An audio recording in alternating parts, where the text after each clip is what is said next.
भविष्य की कल्पना भी करते हैं। आप सबको धन्यवाद।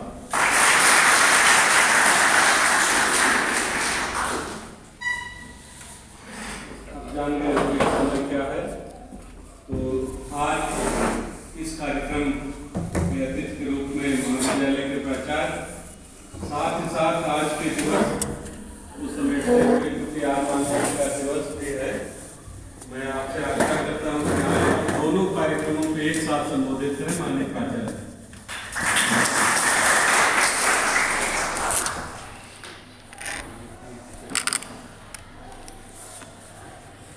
धन्यवाद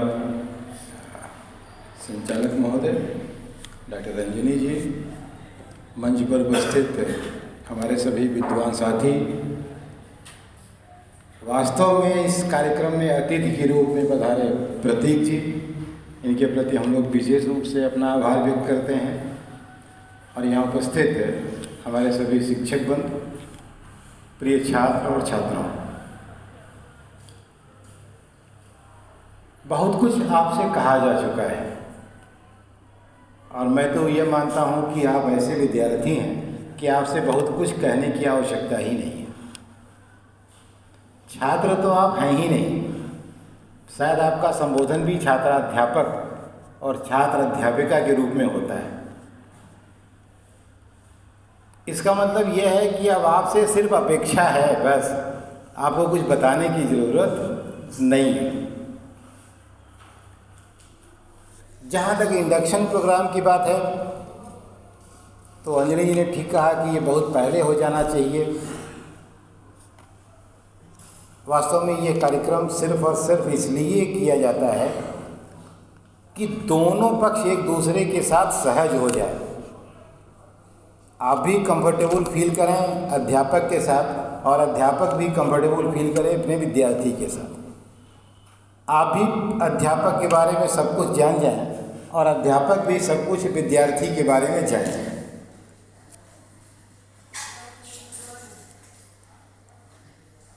जब आप किसी भी प्रोग्राम को, अभी जितने लोगों ने आप इसके पहले आपको संबोधित किया, सब लोगों ने बड़ी अच्छी अच्छी बातें बताई।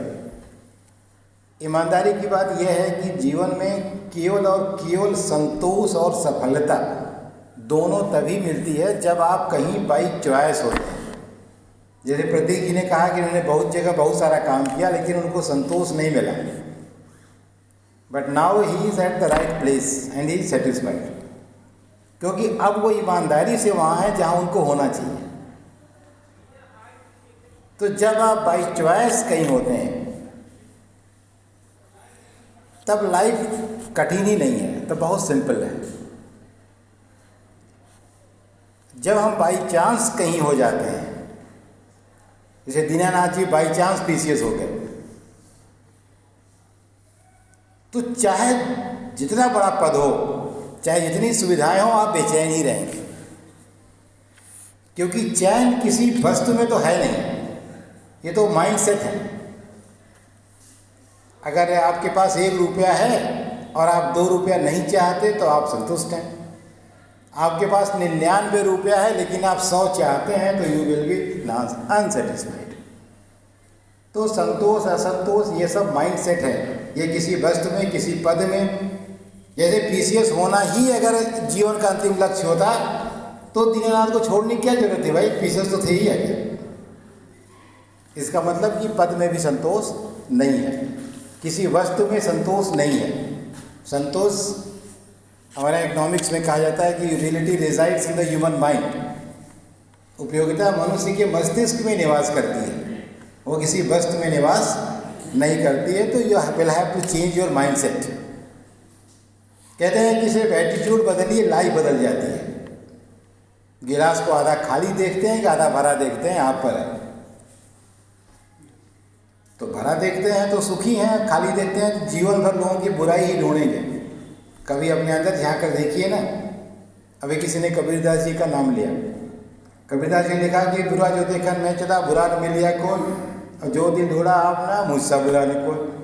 तो हम आप अपने में ढूंढते कहाँ हैं, समस्या तो यही है।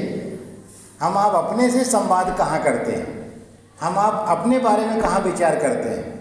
आंख बंद करके सोचिए कि 24 घंटे में कितना आप अपने से बात करते हैं, तो आप ये पाएंगे कि 24 घंटे में 23 घंटे सिर्फ दूसरे से दूसरे की बात करते हैं। तो अगर आप बाई चॉइस हैं और वास्तव में आप बीएड और एमएड या प्रशिक्षण के किसी भी कोर्स में प्रवेश लिए हुए हैं, तो ये सही है कि मैं बीएड का विद्यार्थी तो दुर्भाग्य से कभी नहीं रहा, लेकिन मैंने जब से नौकरी ज्वाइन की तब से मैं बीएड में ही रहा। और रोवर्स रेंजर्स में मैं लगभग 20-22 साल डॉक्टर लासाब सिंह के साथ में काम करता रहा, तो मैं बीएड से बहुत करीब से जुड़ा रहा। इतने सारे कार्यक्रम आपके कराए जाते हैं, इतनी तरह के आपके पाठ्यक्रम में चीज़ें मेंशन हैं कि सही में अगर आप ईमानदारी से पढ़ें, जैसा भी आपके पूर्व वक्ताओं ने बताया, तो लाइफ के जितने भी एस्पेक्ट हैं, चाहे वो टीचिंग के हों, एडमिनिस्ट्रेशन के हों, मैनेजमेंट के हों, सोशल इंजीनियरिंग के हों, चाहे जो भी हों, आप सब में सफल हो जाएंगे। दूसरा आदमी हर काम में ट्रायल एंड एरर मेथड अपनाता है, गलती करता है फिर सीखता है, फिर गलती करता है फिर सीखता है, और आप बाकायदा ट्रेंड रहते हैं, तो आपको गलती नहीं करनी है। तो वास्तव में आप भाग्यशाली हैं कि आप बीएड के छात्र हैं या एमएड के छात्र हैं, तो आप ईमानदारी से इस कोर्स को करें और इसे ईमानदारी से समाज में लागू करें। देखिए, आप समाज आपको देख रहा है, आपको अपनी वेशभूषा, अपनी भाषा, अपना आचरण, यह सब समाज के अनुरूप बनाने की ज़रूरत है, बल्कि ऐसा रखने की ज़रूरत है कि समाज आपसे सीखे। महाविद्यालय परिसर में आप गार्जियन हैं पूरे सभी विद्यार्थियों के। आप जब चलें तो दूसरा आपकी ड्रेस को फॉलो करे, आप जब चलें दूसरा आपकी भाषा को फॉलो करे, आप जब चलें तो दूसरा आपके अनुशासन को फॉलो करे। आपको मुझे न कहना पड़े कि आप ये कौन सी ड्रेस पहन कर आ गए। एक दिन आप में से कुछ विद्यार्थी मेरे पास आए कि सर मुझे आज के लिए बिना ड्रेस के अलाउ कर दीजिए। आप कह दीजिए तो मुझे बैठने देंगे, मुझे क्लास से निकाल दिया गया है। तो मैंने उनसे यही कहा कि आप ये दूसरे को बताएं कि उसे ड्रेस में आना चाहिए, और आप अगर नहीं आए हैं तो आपको तो सज़ा मिल ही जानी चाहिए निश्चित रूप से। क्यों मिल जानी चाहिए? एक बार आपसे बताएं कि एक राजा के दरबार में एक मुकदमा आया जिसमें पता ये चला कि 3 लोगों ने मिल करके एक आदमी की हत्या कर दी। हत्या करने वालों में तीनों में एक सामान्य आदमी था, अनपढ़, बिल्कुल कुछ नहीं जानता था। दूसरा आदमी थोड़ा पढ़ा लिखा समझदार था, और तीसरा उनका मंत्री ही था राजा का। तो जब फैसला सुनाया गया, मृत्यु हुई थी और मारने के तीनों दोषी हो गए, तो निश्चित रूप से अब यह हुआ कि सज़ा तीनों को फांसी की हो जानी चाहिए। लेकिन जब राजा ने सज़ा सुनाया तो जो आदमी अनपढ़ था उसको छोड़ दिया, तुम जाओ, तुमने कोई पाप नहीं किया। जो आदमी कम पढ़ा लिखा था उसको उसने कहा तुम्हें 3 साल की सज़ा, और अपने मंत्री को कहा कि इसको फांसी लगा दो। तो बड़ा लोगों को ताज्जुब हुआ कि घटना तो एक ही हुई, केवल वो व्यक्ति मर गया तो और तीनों मिलकर मारे, तो ये अलग अलग सज़ा कैसे हो गई। तो मंत्रिमंडल ने पूछा राजा से कि ये कैसा विधान है कि एक ही अपराध है और अलग अलग 3 सजाएं। तो राजा ने कहा कि देखिए, अपराध महत्वपूर्ण नहीं है, अपराध करता कौन है ये महत्वपूर्ण ज़्यादा है। अनपढ़ आदमी को अच्छे बुरे सही गलत का ज्ञान नहीं है, उसने अगर किसी की हत्या कर दी तो चलो उसने गलती से कर दी, कोई बात नहीं। थोड़ा पढ़ा लिखा आदमी है तो कुछ तो जानता ही था कि हत्या करना गलत है, तो इसलिए इसको थोड़ी सजा। और मंत्री तो इसी का ठेकेदार है कि गलत होना ही नहीं चाहिए, तो इसलिए इसको फांसी ही मिलनी चाहिए। तो अगर आप कोई गलती करते हैं तो आप क्षमे नहीं हैं, क्योंकि आपसे ऐसी अपेक्षा ही नहीं है। BA1 का लड़का गलती कर देता है तो माफ़ हो जाएगा, लेकिन आपको माफ़ नहीं किया जा सकता। आपको सज़ा मिलेगी ही मिलेगी, इसमें कोई दो राय नहीं है, क्योंकि आपके आचरण से समाज को बनना बिगड़ना है, आपके व्यवहार से पूरे महाविद्यालय का अनुशासन बनता बिगड़ता है। तो आप निश्चित रूप से अपने कर्तव्य का निर्वहन करेंगे। और हमारे विभाग की बात जहाँ तक है, हमारे प्राध्यापकों की बात है, इनकी क्वालिटी, इनका अनुशासन, इनका समर्पण, ये सब पूरा प्रदेश जानता है। वो मुझे न कहने की ज़रूरत है न बताने की ज़रूरत है। आप सब स्वागत के पात्र हैं।